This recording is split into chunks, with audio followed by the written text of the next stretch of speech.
Good morning, everybody. Orange J here with another War of the Visions video, and today I'm going to do a much requested video. Like, this video actually gets requested all the time, and it's do a video over which TMRs are worth leveling, which TMRs are not worth leveling.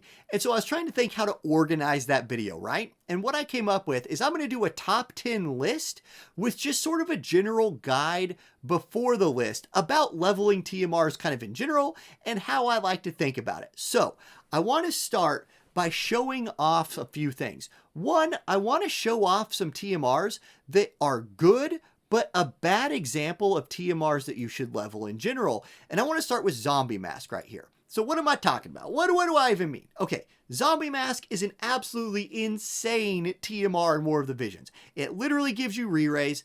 Everyone in the world can use it. It has accuracy on it. So this is insane, right? But here's the deal.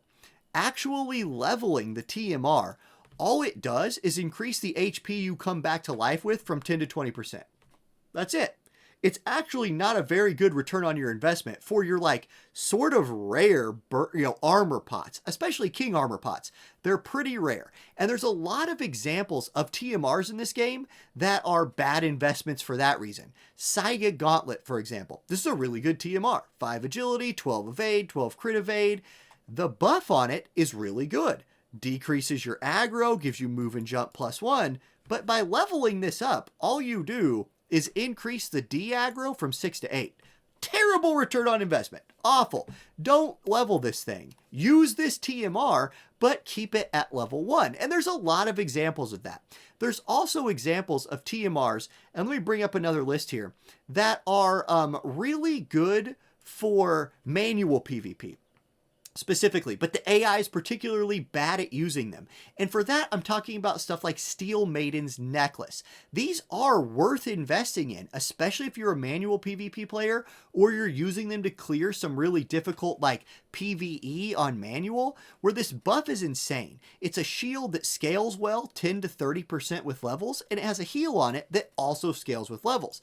Thing is, AI is pretty bad about using this. This is like a Fryevia item, in my opinion, where she's a tank, so she likes the stats on this, and then when she gets low, boom, she'll heal herself and give herself a shield. In that case, it's really good, but in general, the AI struggles to use this item, but if you're using it, totally worth leveling. So there's some examples of that.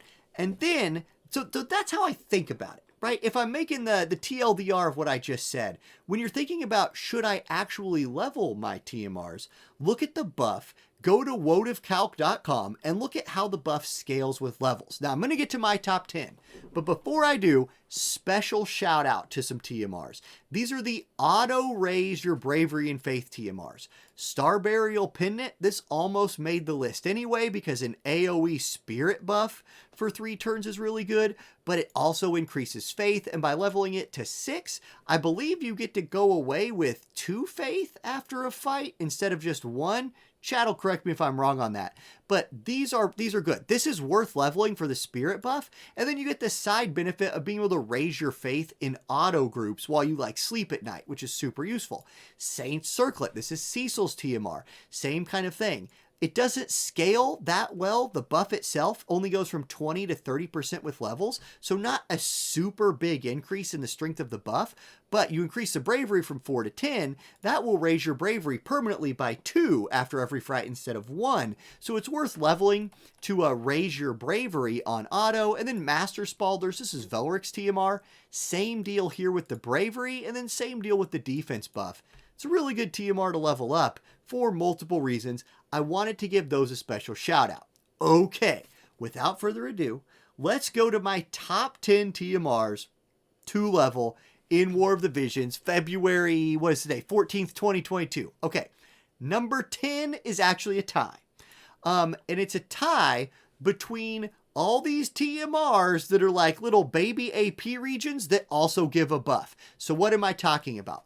White Wolf's Armor, Bright Flame Mantle, Exotic Perio. These are the examples here. What these TMRs do is they have a restore AP, set value, scales with levels, 10 to 20, that helps make it worth leveling, and then they also grant some other kind of buff. These are really good. Are they super situational?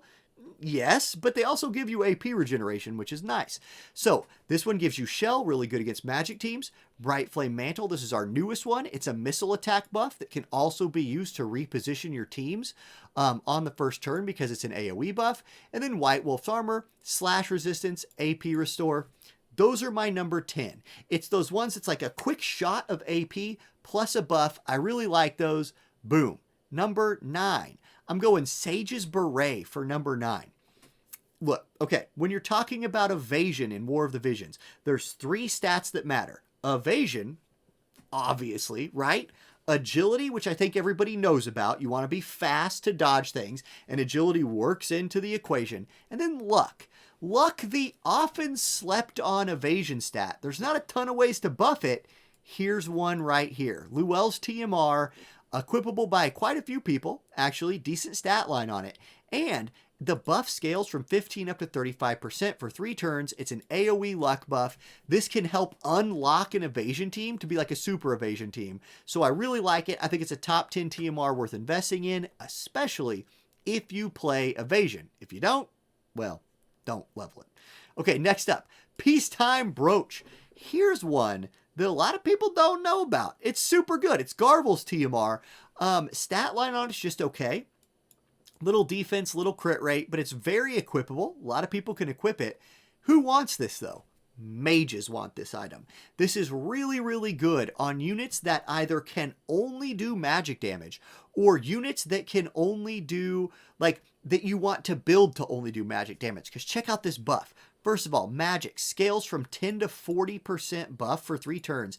And then it has magic resistance penetration that scales from 30 to 50 for 3 turns. So if you're a mage, like let's say Golbez, for example, who only does magic attacks, magic penetration can just hard stop you. Not if you have this buff on. Here's magic resist penetration. You're set. Peacetime Brooch can absolutely broach. Brooch? What's a brooch? Probably brooch? Welcome to Kansas. Anyway, Collido Moon going to be next on my list. Now, this one is a big-time PvE powerhouse buff. I have no idea how it's in armor. Okay, first of all, this is Medina's hat. It also, like, takes up your armor slot. That's the worst thing about this item, is, like, Medina's wearing a lot of, well, I say Medina's wearing a lot of clothes. That's not true, but she is wearing clothes. Apparently, that's not her armor. It's this weird moon that sits on her head. That aside, stat line on it's okay. 10 spirit, 8 accuracy. But look at this buff. Super good buff. Acquired AP up, it goes from 20 to 50% for 3 turns if you max it.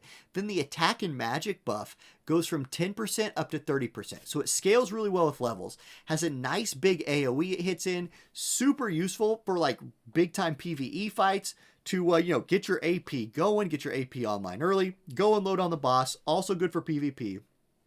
Collido Moon's an OG TMR that has scaled really well into the game. Okay, next up, we're going Swift Wind Mantle. This is, again, one of our newer ones. It's one of our Warrior of the Crystal TMRs. S plus tank TMR, you guys. Stat line on it, agility, HP, crit evade, good. The buff is great. And it scales with levels. Again, that's one of the things we're looking at here. Does it scale with levels? This one absolutely does. It goes defense and spirit, 5 up to 20. 2 uses, which makes it extra good for Guild Wars. I literally use this TMR constantly. On more than just Joom, on anybody who I want a defense and spirit buff for, 20 defense and spirit's insane. It's great. Great buff. I like it a lot. Next up, we've got Aldous Apron. Here's another oldie but a goodie. Stat line on it's kind of okay. It gives you some accuracy and some crit rate, which is not bad. The biggest drawback of this TMR is who can wear it. It's really not wearable by enough classes in the game, in my opinion. But it's also not an apron. This is a loincloth. But again, the naming convention people, Intern Coon named this thing. It's whatever. But it's an apron. Anyway, it grants AP Restore 5%. This does not scale with levels. If that scaled up with levels, this would be probably the best TMR in the game. But it doesn't, it stays at 5%. What does scale is the defense penetration. So really nice buff right here. If you have a unit like Cloud or, somebody that runs defense pen in their kit, this can put them close to that 100% mark where they literally just don't care about defense. Or it can take a unit like Eileen, who has no defense penetration, and kind of unlock her and allow her to do things. Wish it had some agility on it, and I wish it was equipable by more people, but it's still really, really dang good. Okay, next up, Glinting Armor. What game mode is this bad for? This is great for all game modes. It's an armor, it's Rob's TMR, 482 HP. I was going to say 82 HP. 82 HP. I don't even know if that's anything. Anyway, also has 10 defense. It's a slash attack buff which scales with levels. Buffs in this square. But the big deal about it is this CT restore. 500 for your allies. This, like in manual PvP, this literally is like banned in tournaments a lot. We used to ban it in all my auto tournaments because before we had more ways of like manipulating CT in turn order, it was just people who had this won matches and people who didn't have it lost because you just got more turns than the other guy. Broken. Insane. And it's good in PvE, PvP. Awesome TMR. Love it. Okay, next up. Yuna's Close. Specifically really good on your bulkier healers in the game. Decent stat line. 358, 10 defense, 12 crit evade. It's an armor. The heal doesn't scale that well. 180 to 210, but it's a really big hitting heal. And it has Protect and Shell, which scale from 10 to 25% with levels. This is a TMR that can actually like turn a fight, and Yuna herself loves to use this thing. How many fights have you been in against a Yuna team where you drop some like big AoE on their team, you've chunked them all out, then Yuna just runs next to her teammates and it's like, boom, I'm going to pop smile practice. Everybody's full HP. You already didn't kill them. Now they have Protect and Shell. GG, it changes the fight. I think this is an insane TMR. It's insane. There you go. Boom. Okay, next up. Black Rose Headdress. I get a lot of use out of this TMR right here. Stat line on it's really great for a mage. It has magic and agility. You love to see that. And then a shield. Like a 35% damage shield that the AI loves to use. That's also good in manual play. And it also gives a scaling agility buff with levels. It's nuts. The only drawback to this is it only has one use. So it's in Guild Wars, it's only good for one fight. Thank God, it'd be too broken if you could use this in multiple turns in Guild Wars. But think about a unit like Halloween Little Leela, for example, right? She's very one-shottable. You put this on her, now she takes 35% less damage. She's not one-shottable anymore. Wow, that's great. I love this TMR. I use this in almost every team. Almost every team. And then speaking of a TMR that I use in almost every team, we get to number 1. And as a big surprise to literally no one in the world, it's a Losery Bell. Yeah, I mean, it has 7 agility on it, 14 accuracy, 8 defense. It's an accessory. The buff scales with levels. You want to level it. It goes from a 10% AP restore to 25%. It's the best AP restore in the game. Who doesn't like that? And people are like, mages don't like that. And I counter with, what about those raids where you're using like Yuna or your mages? They can run out of AP. They need bells. Bells is not like AP restore is just never going to be bad. And this was the original best TMR in the game. I think it's still the best TMR in the game. And that's my video. So that's my top 10 list. I think some people will probably agree or disagree with some things that I left out of the top 10. But that's why I really tried to explain how I think about which ones that I like. Because if you think about it, like if there's a buff that will help a team that you use all the time, say like Winter Luartha's wind attack buff. If that's something that you're going to use a lot, that scales really well with levels, and it might be a top 10 TMR for you. Mostly here I'm talking about ones that personally I use all the time. And that's what I went for here. So hope this video was helpful / fun / all those things. And yeah, good luck out there, everybody. I'll catch you next time. Peace.